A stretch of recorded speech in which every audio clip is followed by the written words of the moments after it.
Yang dirahmati Allah Subhanahu wa taala. Selanjutnya, pengaruh daripada sejarah adalah waktu. Waktu adalah sesuatu yang mengiringi proses aktivitas manusia di muka bumi ini. Bumi adalah menjadi bagian ruang. Jadi waktu merupakan mengiringi proses aktivitas manusia. Masa lalu, masa sekarang, dan masa yang akan datang adalah satu kesatuan yang tidak dapat dipisahkan. Artinya di situ kesatuan yang membentuk perjalanan aktivitas manusia. Karena masa lalu akan berdampak kepada masa sekarang dan akan berpengaruh pada masa yang akan datang. Itu merupakan sunatullah, merupakan bagian-bagian daripada perjalanan kehidupan manusia. Pengaruh dari masa lalu akan mempengaruhi masa sekarang. Pengaruh sekarang akan mempengaruhi pada kehidupan masa yang akan datang. Jadi waktu itu selalu berputar, selalu mengulang. Dan barangkali ada yang orang ingin mengulang pada sejarah-sejarah yang memang buruk. Sejarah buruk masa lalu ingin diulang terus. Itu juga ada bagian daripada kehidupan manusia.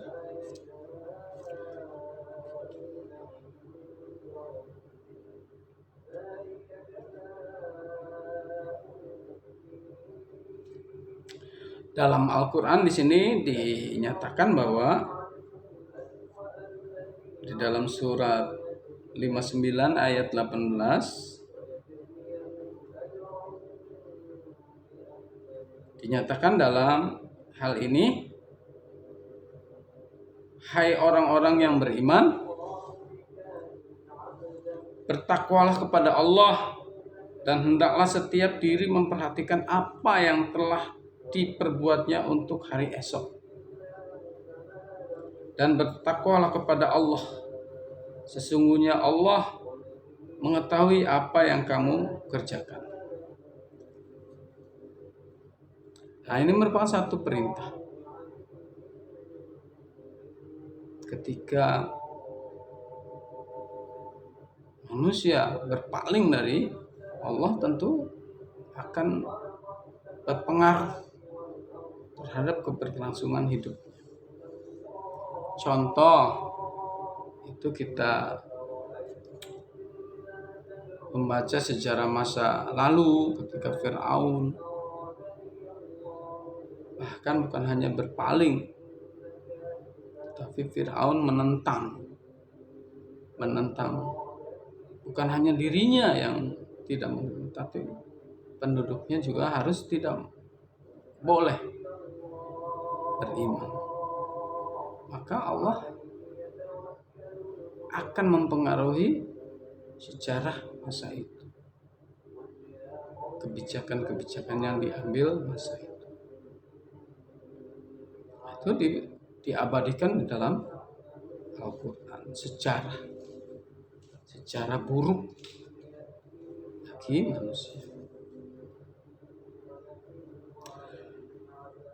Di sini kita lanjut pada kondisi ruang dan waktu yang berbeda akan melahirkan gerak sejarah yang berbeda pula. Kondisi pada masa Rasul tentu berbeda pada masa selanjutnya.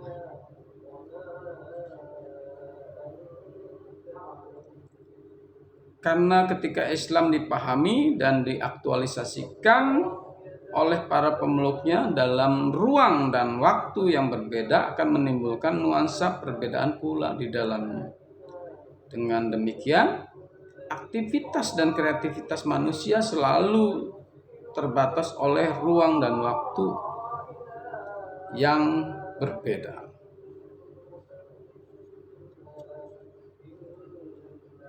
Jadi aktivitas dan kreativitas manusia itu akan ditentukan oleh ruang dan waktu yang berbeda. Apalagi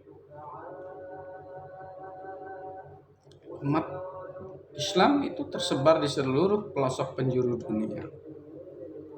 Tentu mereka menghadapi ruang dan waktu yang berbeda, menghadapi tantangan-tantangan yang berbeda, menghadapi fasilitas-fasilitas yang berbeda. Itu menunjukkan bahwa waktu juga akan mempengaruhi sejarah. Adapun pengertian peradaban, nah ini kita lanjut. Adapun pengertian peradaban secara bahasa berbeda dengan kebudayaan. Jadi pengertian peradaban secara bahasa berbeda dengan kebudayaan. Adab itu terkait dengan etika barangkali. Makanya kadang-kadang orang tua kita atau orang-orang ketika melihat perilaku seseorang yang aneh, dikatakan nggak punya adab. Nah, berarti adab itu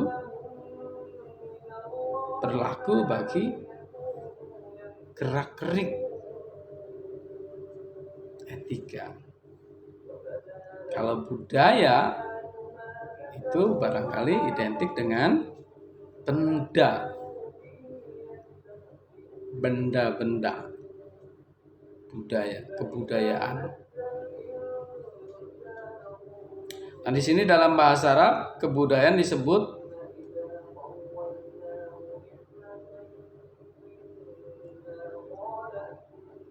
as-saqafah dan al-adab. Dalam Islam, bahasa Arab, kebudayaan disebut as-saqafah dan adab. Dan al-adab atau dalam bahasa Inggris disebut dengan kultur. Ya. Kebudayaan merupakan bentuk ungkapan tentang semangat mendalam suatu masyarakat yang banyak direfleksikan dalam bentuk seni, sastra,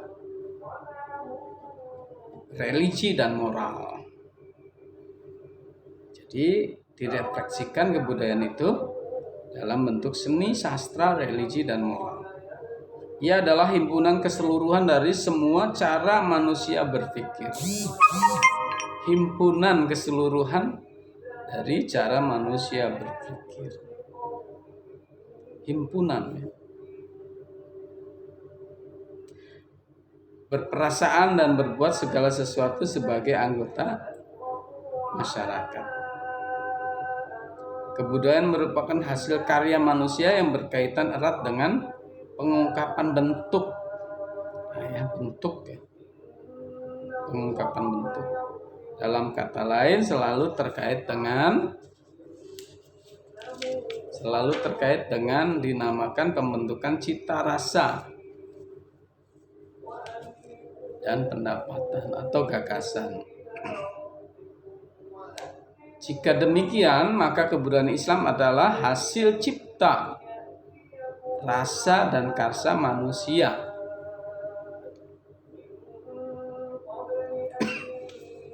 Cipta, rasa, karsa manusia.